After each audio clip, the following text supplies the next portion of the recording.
선한 사람 TV를 청하고 계시는 국내외에 계시는 성도 여러분 모두들 평안하시죠?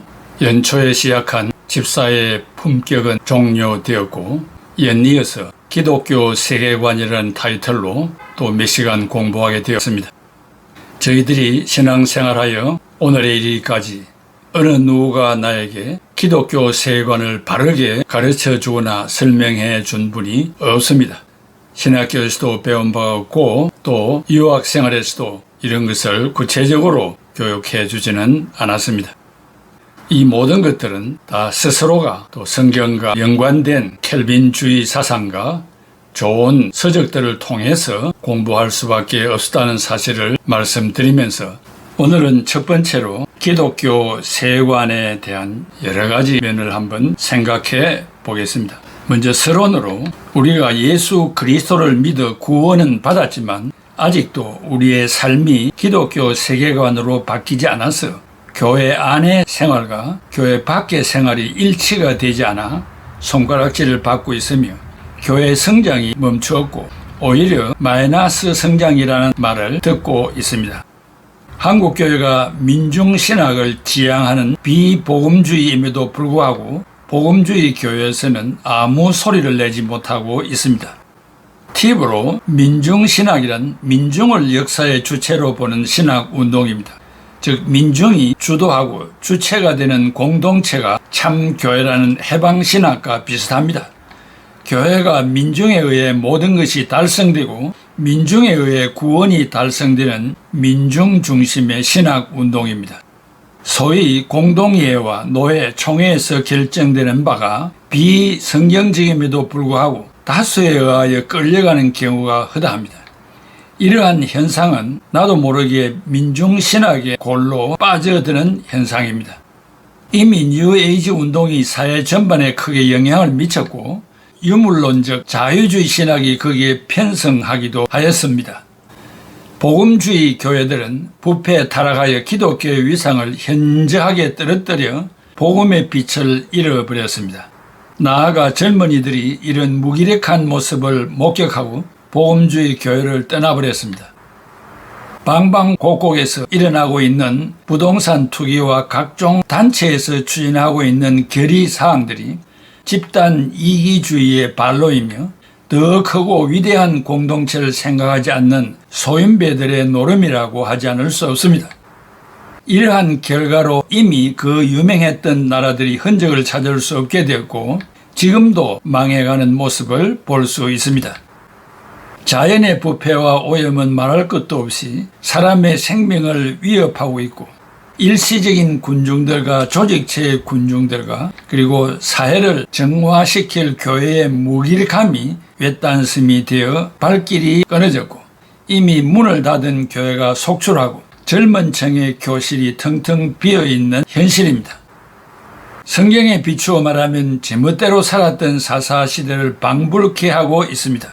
그리하여 평등과 공정과 정의가 이미 실종되었고 원치 않는 불의와 부정과 부패가 각 분야에 편만해졌습니다.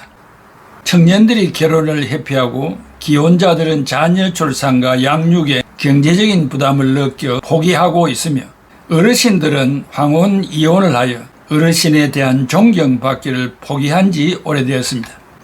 청문회도 없이 누구나 출마할 수 있는 국회의원 중에는 삼심제도, 즉 지방, 고등, 대법원이 끝날 때까지는 죄인이 아니라는 법적 근거로 자라나는 세대들에게 빛이 되지 못하는 온갖 거짓과 위정 교사를 하고 있습니다. 삼심제도를 탓하는 것은 아니지만 사회적으로 미치는 영향력이 크기 때문에 1심에서 어느 정도의 형을 선고받으면 사회적 진출의 길을 중단시키는 것이 정의로운 사회를 만드는 데 기틀이 될 것입니다. 인권이 파괴당했고 성추행, 성폭행이 빈번하며 각종 알코올 중독으로 인한 교통사고가 빈번하며 동남아에서 마약 밀수가 빈번하여 지금은 초중고생까지 손을 대는 시대가 되고 말았습니다. 교회는 영적인 질환을 앓고 있는데 귀신 들림과 정신질환에 시달리고 있습니다. 어찌하여서 장로가 목사의 비자금을 관리하는 책임을 맡았는지 알 수 없지만 결국 자살로 인생을 마감하고 말았다는 소식입니다. 오늘은 이 교회, 내일은 저 교회로 옮겨 다니는 자기 맞춤형 교회를 찾느라고 혈안이 되어 있습니다. 이사를 가거나 주택을 구입했을 경우 집 주변의 교회를 선택하기 위하여 적어도 10교회는 쇼핑을 한다고 합니다. 내가 이 교회의 역사와 신앙 정통에 맞추어 보려는 노력은 하지 않고 자기의 입맛에 맞는 교회를 찾아서 오늘은 이곳, 내일은 저곳으로 다닙니다. 이러한 모순은 자신의 신앙 기반이 성경적이지 않고 자기의 믿음이 아닌 자신의 신념으로 교회를 출입하고 있기 때문입니다. 현실 감각으로 피조 세계가 총체적으로 위기 일발 속에 사로잡혀 있습니다. 그 이유가 세계관의 문제로 집결할 수 있습니다. 즉 인생의 목적과 방향을 바로 잡아주지 못하기 때문입니다. 역사적으로 살펴보아도 중세 이후로 계몽주의 사상이 하나님과 성경을 퇴위시키고 그 자리에 인간과 인간의 이성과 과학을 앉혀 놓았습니다. 인본주의 사상은 사람들에게 제멋대로 생각하고 행동하게 해 주었습니다. 하나님의 근위가 상실되면서 사람들은 참된 자유를 찾아 누리기보다는 방종과 방탕의 길로 치닫게 되었습니다. 부를 축적하되 수단과 방법을 가리지 않고 처신하며 잘 먹고 잘 사는 것이 내 인생의 소신이라는 것입니다. 무신론적 유물주의, 샤머니즘, 기복신앙, 뉴에이지 운동 등은 신앙을 의도적으로 거부하는 반기독교적 세계관이 이 같은 위기를 만들어냈습니다. 성경적 세계관은 창조, 타락, 구속 이 세 가지 명제로 되어 있습니다. 창조론은 유물론과 대립되고 타락은 죄로 인정하지 않는 인본주의와 대립하고 구속은 경제적 번영을 최고로 여기는 세속주의와 대립합니다. 우리가 빨리 기독교 세계관의 안경을 쓸 때 반성경적 역사의 물줄기를 정수로 돌려놓을 수 있게 되고 결과된 위험으로부터 교회의 정통을 지키게 되며 세상을 보호할 수 있게 됩니다. 두째, 기독교 세계관이란 무엇입니까? 신자가 성경을 통해서 이 세계를 바라보는 관점으로 세상에서 일어나고 있는 다양한 일들을 이해하는 것입니다. 주 예수 그리스도를 신앙하자마자 세계관이 바뀌어야 합니다. 창조, 타락, 구속이라는 안경으로 생각하고 결단하고 일해야 합니다. 로마서 11장 36절에 이는 만물이 주에게서 나오고 주로 말미암고 주에게로 돌아갑니다. 그에게 영광이 세세에 있을지어다. 아멘. 그래도 우리는 지금까지 특별 은총이 무엇인가를 알고 살아오게 된 것을 감사하게 생각합니다. 그러나 불신자는 이 특별 은총을 모르고 살고 있기 때문에 죄를 이해하지 못합니다. 그리하여 세인들은 예수 그리스도보다 철학자 소크라테스, 플라톤, 아리스토텔레스 즉 철학의 3대 원조입니다. 칸트, 케케골, 니체와 같은 철인을 더 좋아하고 나아가 기독교보다 과학을 더 선호하여 헬라 사상에 물들어 살고 있습니다. 헬라 사상이란 인본주의, 유물주의, 우상 숭배 사상입니다.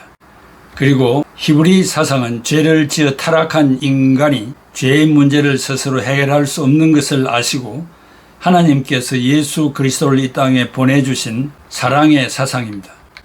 그래프를 여러분이 다 목격하시길 바랍니다. 창조, 타락, 구속. 창조는 아담, 하와가 선악과를 따먹기 전에 죄가 없는 세상입니다. 타락은 죄를 범한 아담, 하와가 에덴 동산에서 쫓겨나 이 세상으로 추방당한 우리가 살고 있는 이 세상을 말합니다. 타락한 백성들은 상상을 초월하는 죄들을 분초를 가리지 않고 자기의 만족을 누리기 위하여 온갖 죄악들을 범하고 있는 세상입니다. 이러한 와중에 하나님이 소수의 택한 백성들을 이 땅에 살게 하여 기독교 세간의 안경을 끼고 특별 은총, 즉 죄에서 우리를 구속해 주신 복음 되시는 예수 그리스도를 증거하여 타락하기 전에 창조의 세계로 바꾸어 놓으라는 그런 소명을 우리에게 주어 우리가 이 세상을 살고 있습니다. 어려운 말로 말하면 비정수를 정수로 돌려놓으라는 소명을 받고 우리는 이 땅에 태어났습니다. 기독교 세간의 핵심 가치는 인간의 근본을 알고 어디서 와서 어디로 가는지, 어떻게 살아야 하는가를 훈련받아 품격 있는 신자로서 타의 모범을 보이며 기름 부음을 받은 지도자로서 사명을 잘 감당하고 우리가 사는 곳에는 자유와 평화의 꽃을 피우고 때가 되어 하나님의 부르심을 받을 때 창조자 하나님을 배움는다는 것을 신앙의 신조로 삼는 세계관이기도 합니다. 세체 세계관의 의미, 세계관을 이해한다는 것은 생각하고 말하고 행동하는 것의 뿌리를 발견하는 것입니다. 사람은 기본적인 가치를 이해할 때 의식적으로 그것을 변화시킬 수 있기 때문입니다. 인간이라면 어떤 형태이든지 세계관을 가지고 있기 때문에 그것을 따라 살 수밖에 없습니다. 그리고 그가 쓰고 있는 안경의 종류에 따라 보이는 대상의 모습과 색깔이 다르듯이 우리가 가지고 있는 세계관에 따라 보이는 대상은 하나일지라도 각각 다르게 인식을 하게 됩니다. 그리고 올바른 기독교적 세계관이 어떤 것인지 분별하고 그러한 세계관으로 자신을 잘 무장해야 할 책임이 있습니다. 한 사람의 크리스찬의 세계관이 광범위한 영향을 끼치기 때문에 그 세계관을 검토하는 일은 쉬운 일이 아닙니다.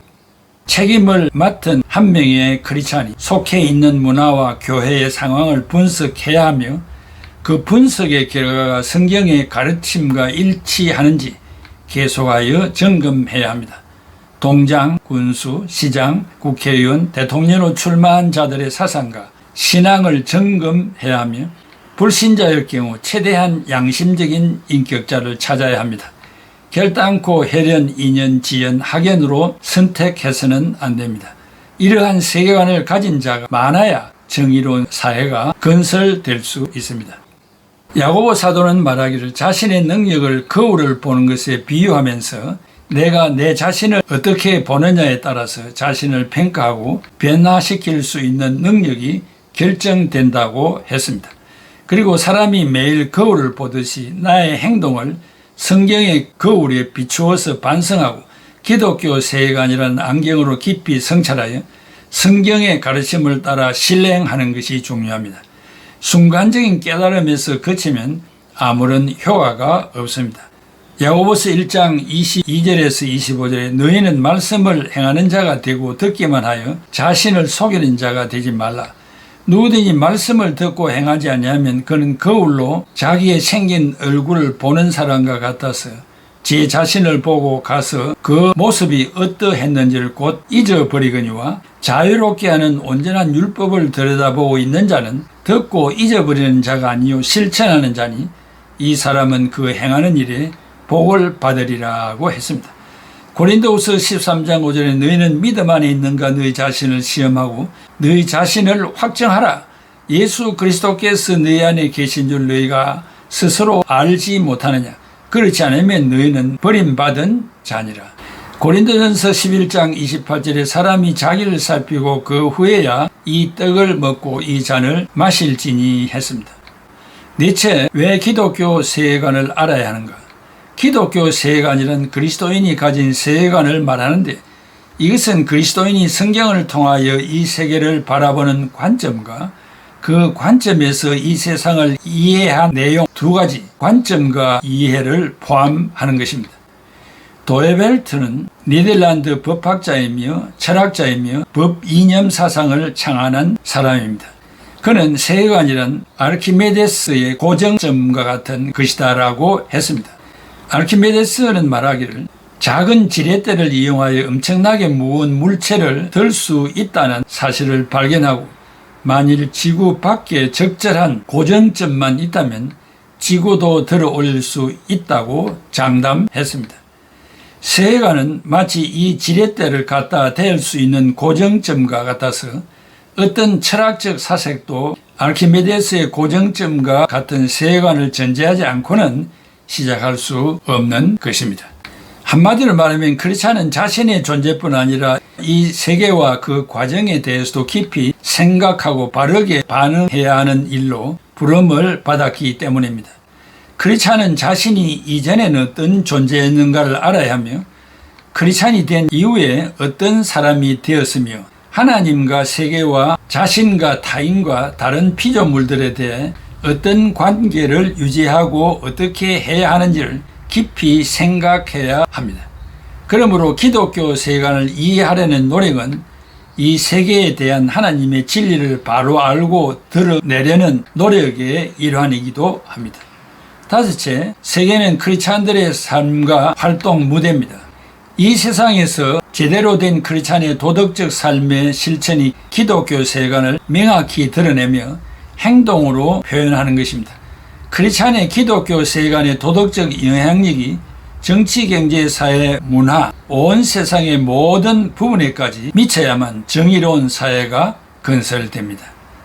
여섯째, 기독교 세계관의 실천은 크리스찬의 사명입니다. 문제가 많은 이 세상의 정신적 혼란 가운데서 크리스찬은 자신을 위해 그리고 이 혼란에 빠진 동료 인간들을 위하여 참으로 종합적이고 바른 세계관을 제시해야 할 필요성과 사명이 있기 때문에 기독교 세계관의 이해와 실천이 중요한 것입니다. 사랑하는 애청자 여러분, 기독교 세계관만큼 중요한 것은 없습니다. 사람은 어떤 색깔의 세계관이든지 사람마다 다 세계관이 있기 때문입니다. 그 세계관이 자기 자신을 컨트롤하고 있기 때문에 삶의 방향이 사람마다 각기 다른 것입니다.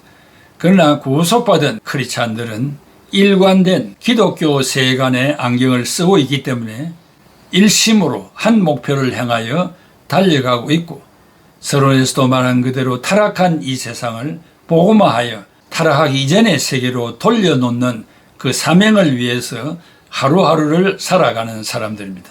오늘도 그 일을 위하여 여러분들은 무엇을 하셨습니까?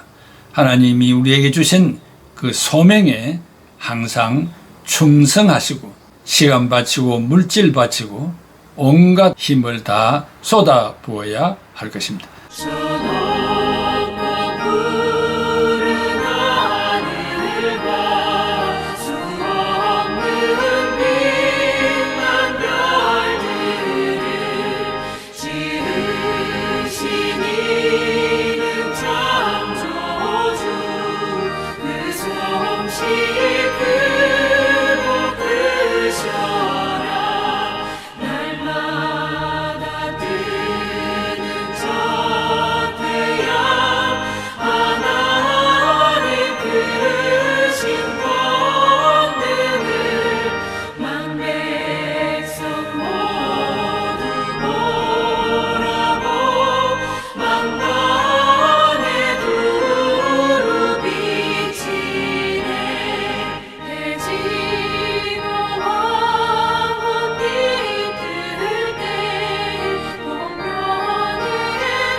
엄숙한 지